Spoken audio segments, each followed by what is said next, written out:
And this is the technology we're sending this way. Now this is not subject to interpretation. This is a binary code. They're talking to us directly. Okay? Now, when I saw this, I got really excited because I'm like, oh my God, they give us a blueprint of their technology. It's right there on the bottom. I'm like, whoa, what is this? Well, the resolution is really poor, so you can't tell what the heck it is. Well, they thought about that. They were nice about that. Because a year prior to this reply to the irresistible message, in the exact same field, a year to the date of the reply, prior to the reply, to the date, this crop circle occurred, which is exactly what's at the bottom of the reply. Just to make sure we had a high resolution blueprint of how they're using their technology.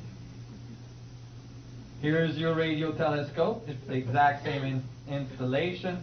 You can see here the fence, you know, and all the security equipment. And this is right across from it. And that's what it looks like. Fractal tetrahedron geometry spheres. Everything we've been discussing this morning. So here, they're telling us directly, and notice, you know, that the sphere are fractalizing to smaller and smaller outside and fractalizing towards singularity on the inside. Now, that's just incredible.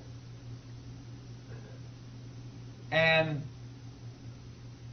that's not the only thing they've been contacting us with.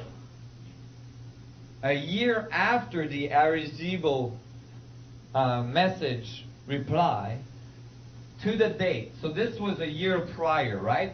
So the irresistible message came in. At the bottom of the irresistible message, there was a technology which they had put a year prior, right? Now we're going to go a year after, so last summer, midsummer, a crop circle occurred exactly the same day, but a year later, and this one was an enormous crop circle, almost 2 football field long, again across a large installation communication antenna, which has security all around it. Right across road, this is a huge crop circle. Can everybody see what it is? It's the side view of an alien head with a big eye, the nose, the mouth.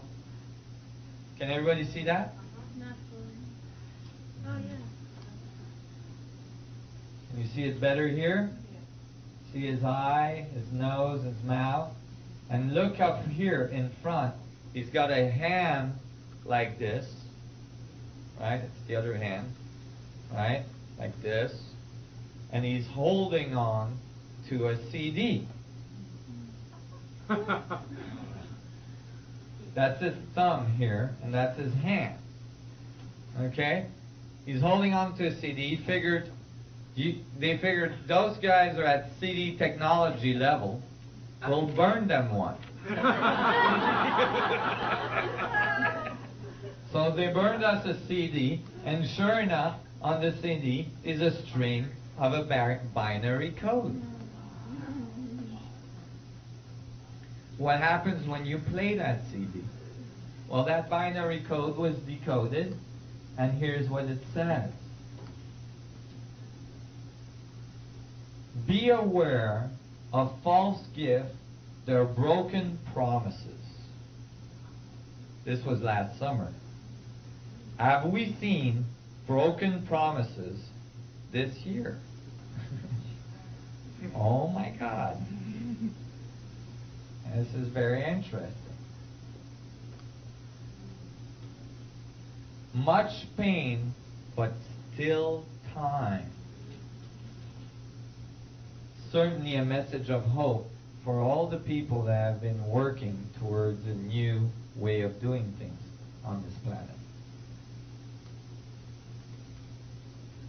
Believe there is good out there. And then we oppose deception. And the and has a bell sound.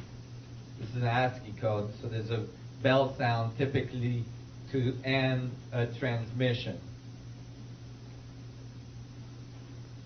So I haven't had time to work on this so much because I'm publishing a unified field theory with a lot of math and a lot of work in it.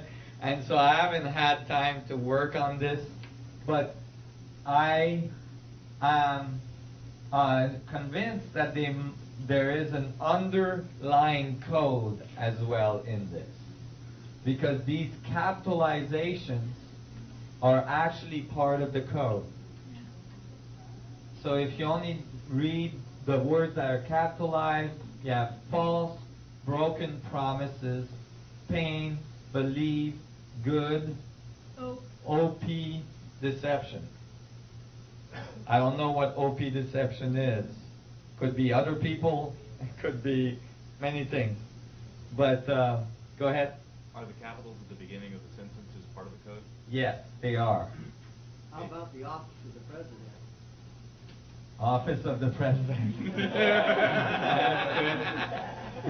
The Office of President deception. We definitely have seen this year. Does the bell sound have a certain frequency? I don't think it does, because it's just an ASCII code, you know, that gives a bell sound. So I don't think it has a specific frequency to it. So this is a direct communication, my friend. Go ahead.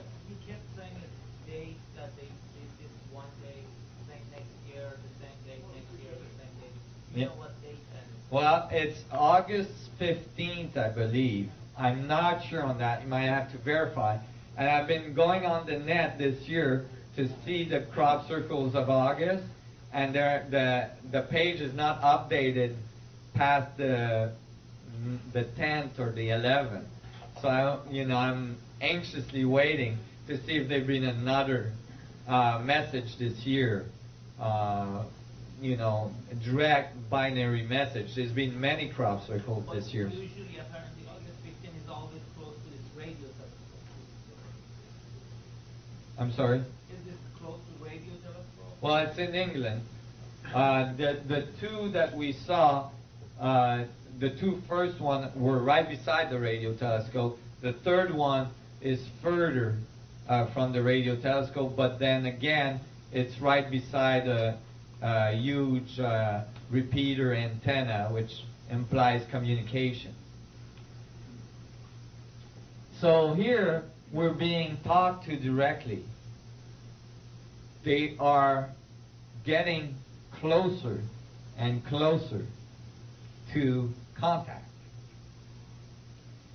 We're going to see this afternoon a little bit more of the influence that other species in our galaxy may have had on our planet early in its evolution, and how that relates to our current physics, and how that relates to the physics that I'm presenting to you today. Because there's a direct relationship. And it has to do with some of the monuments that are found all around the Earth. So when you look at this, there is crop circles all around the world that are